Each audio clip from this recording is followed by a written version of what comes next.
नमस्कार और आप सभी का स्वागत है हमारे चैनल पे। और आज मैं जिसके बारे में बात करने वाली हूँ वो है भोजपुरी की नई नई जोड़ी। जी हाँ, भोजपुरी की तो नहीं कह सकते हैं, बॉलीवुड की नई जोड़ी। तो पूरा वीडियो देखें और वीडियो आपको अच्छा लगे तो लाइक शेयर कमेंट करना बिल्कुल भी ना भूलें। जी हाँ, बात कर रहे हैं मिलिंद गाबा और अक्षरा सिंह की। जल्द ही इन दोनों का एक बहुत बड़ा गाना आने वाला है, ये तो हमें बिग बॉस में ही पता चला था।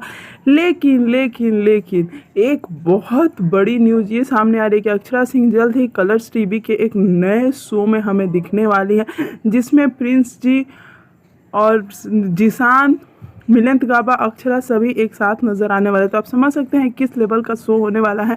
जहां तक खबरें आ रही थी कि बिग बॉस 15 में भी अक्षरा सिंह साथ दिख सकती है, लेकिन ऐसा कुछ हुआ नहीं है, अभी तक कंफर्म नहीं है। लेकिन समिता शेट्टी और प्रतीक को 15 में लिया जाएगा। वहीं पे अक्षरा सिंह की आने की खबरें आ रही थी, लेकिन ये बात बिल्कुल सही है कि कलर्स टीवी के एक रियलिटी शो में अक्षरा सिंह आ रही हैं, लेकिन वो बिग बॉस में नहीं आ रही है। और एक बहुत बड़ा प्रोजेक्ट उनका और मिलिंद गाबा का साथ आने वाला है, जो पवन सिंह को भी टक्कर दे सकता है।